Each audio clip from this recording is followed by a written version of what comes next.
मैं शैलजा अपने चैनल पर आपका हार्दिक स्वागत करती हूँ। आशा करती हूँ आप सब स्वस्थ एवं प्रसन्न होंगे। आज मैं श्रीमद् भागवत महापुराण के तृतीय स्कंद के 10वें अध्याय में 10 प्रकार की सृष्टि का वर्णन की कथा सुनाऊंगी। तो कथा शुरू करते हैं। विदुर जी ने कहा, मुनिवर, भगवान नारायण के अंतर्ध्यान हो जाने पर संपूर्ण लोकों के पितामह ब्रह्मा जी ने अपने देह और मन से कितने प्रकार की सृष्टि उत्पन्न की। भगवान, इनके सिवा मैंने आपसे और जो बातें पूछी हैं उन सब का भी क्रमशः वर्णन कीजिए और मेरे सब संशयों को दूर कीजिए, क्योंकि आप सभी बहुज्ञों में श्रेष्ठ हैं। सूत जी कहते हैं, शौनक जी, विदुर जी के इस प्रकार पूछने पर मुनिवर मैत्रेय जी बड़े प्रसन्न हुए और अपने हृदय में स्थित उन प्रश्नों का इस प्रकार उत्तर देने लगे।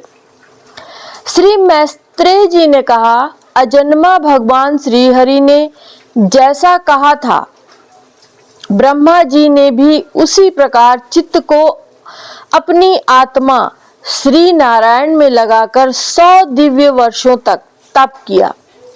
ब्रह्मा जी ने देखा कि प्रलय कालीन प्रबल वायु के झकोरों से जिससे वे उत्पन्न हुए हैं तथा जिस पर वे बैठे हुए हैं वह कमल तथा जल कांप रहे हैं।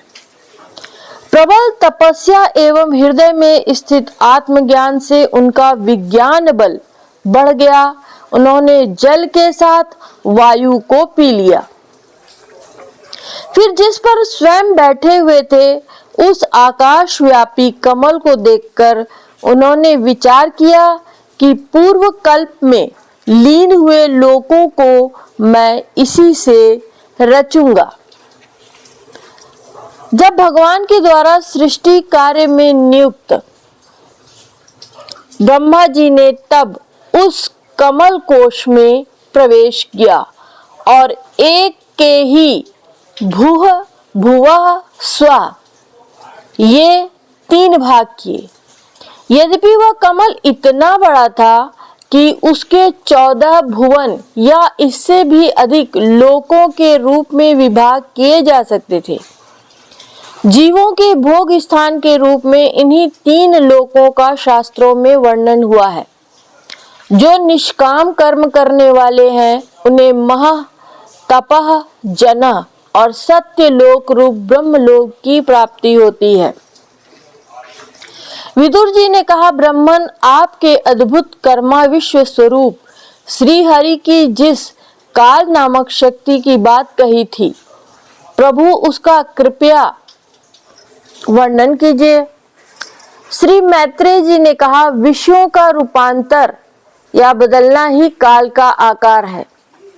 स्वयं तो वह निर्विशेष, अनादि और अनंत है। उसी की निमित्त बनाकर भगवान खेल खेल में ही अपने आप को ही सृष्टि के रूप में प्रकट कर देते हैं। पहले यह सारा विश्व भगवान की माया से लीन होकर ब्रह्म रूप से स्थित था। उसी को अव्यक्त मूर्ति काल के द्वारा भगवान ने पुनः पृथक रूप से प्रकट किया है।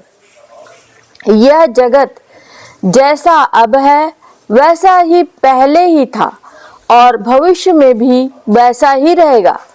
इसकी सृष्टि 9 प्रकार की होती है तथा प्राकृत वैकृत भेद से एक 10वीं सृष्टि और भी है और इसका प्रलय काल द्रव्य और गुणों के द्वारा 3 प्रकार से होता है।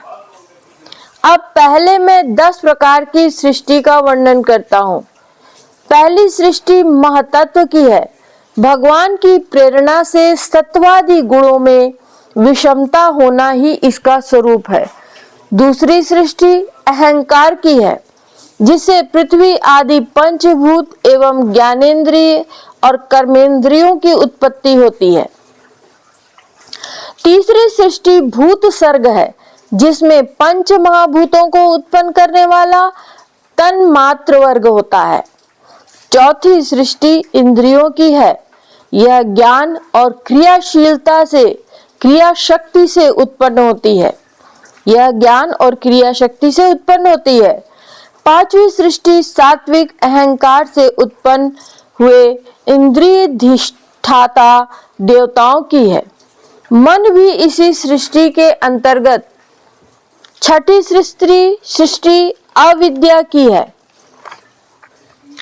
इसमें तामिश्र, अंध, तामिश्र, तम, मोह और महामोह, ये 5 गांठें हैं। यह जीवों की बुद्धि का आवरण और विक्षेप करने वाली है। ये 6 प्राकृतिक सृष्टियां हैं। अब वैकृत सृष्टियों का भी विवरण सुनो। जो भगवान अपने चिंतन करने वालों के समस्त दुखों को हर लेते हैं, वह सारी लीला उन्हीं सृष्टि की है। वे ही ब्रह्मा के रूप में रजोगुण को स्वीकार करके जगत की रचना करते हैं। 6 प्रकार की प्राकृतिक सृष्टियों के बाद 7वीं प्रधान वैकृत सृष्टि इन 6 प्रकार की स्थावर वृक्षों की होती है। वनस्पति, औषधि, लता, त्वक्सार, विरुद्ध और द्रुम, इनका संचार नीचे जड़ से ऊपर की ओर होता है। इनमें प्रायः ज्ञान शक्ति प्रकट नहीं रहती। ये भीतर ही भीतर केवल स्पर्श का अनुभव करते हैं और इनमें से प्रत्येक में कोई विशेष गुण होता है। 8वीं सृष्टि तिर्ग योनियों या पशु पक्षियों की है।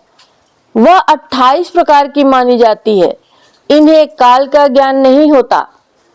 तमोगुण की अधिकता के कारण ये केवल खाना पीना, मैथुन करना, सोना आदि ही जानते हैं।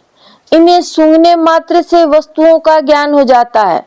इनके हृदय में विचार शक्ति या दूरदर्शिता नहीं होती।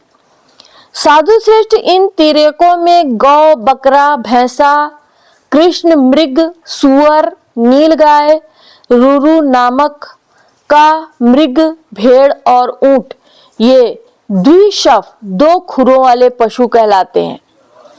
गधा, घोड़ा, खच्चर, गौर मृग, शरफ और चमरी, ये 1 शफ या 1 खुर वाले हैं। अब 5 नख वाले पशु पक्षियों के नाम सुनो। कुत्ता, गीदड़, भेड़िया, बाघ, बिलाव, खरगोश, शाही, सिंह, बंदर, हाथी, कछुआ, गोह और मगर आदि पशु हैं। कंक, बगुला, गिद्ध, बटेर, बाज, भास, भल्लूक, मोर, हंस, सारस, चकवा, कौवा और उल्लू आदि उड़ने वाले जीव पक्षी कहलाते हैं। विदुर जी, 9वीं सृष्टि मनुष्यों की है। यह एक ही प्रकार की है। इसके आहार का प्रवाह ऊपर मुंह से नीचे की ओर होता है। मनुष्य रजोगुण प्रधान, कर्मपरायण और दुख रूप विषयों में ही सुख मानने वाले होते हैं। स्थावर, पशु, पक्षी और मनुष्य, ये तीनों प्रकार की सृष्टियां तथा आगे कहा जाने वाला देव सर्ग वैकृत सृष्टि है तथा जो महत्वादी रूप वैकारिक देव सर्ग है, उसकी गणना करने से पहले प्राकृतिक सृष्टि की जा चुकी है। इसके अतिरिक्त सनत कुमार आदि ऋषियों का जो कौमार सर्ग है, वह प्राकृत वैकृत दोनों प्रकार का है। देवता, पितर, असुर, गंधर्व, अप्सरा, यक्ष, राक्षस, सिद्ध, चारण, विद्याधर, भूत, प्रेत, पिशाच और किन्नर, किंप, परुष, अश्वमुख आदि भेद से देव सृष्टि 8 प्रकार की है। विदुर जी, इस प्रकार जगत कर्ता श्री ब्रह्मा जी की रची हुई यह 10 प्रकार की सृष्टि मैंने तुमसे कही।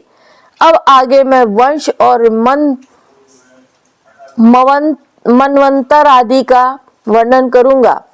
इस प्रकार सृष्टि करने वाले सत्य संकल्प भगवान श्री हरि ही ब्रह्मा के रूप में प्रत्येक कल्प में आदि में रजोगुण से व्याप्त होकर स्वयं ही जगत के रूप में अपनी ही रचना करते हैं। जय श्री कृष्ण।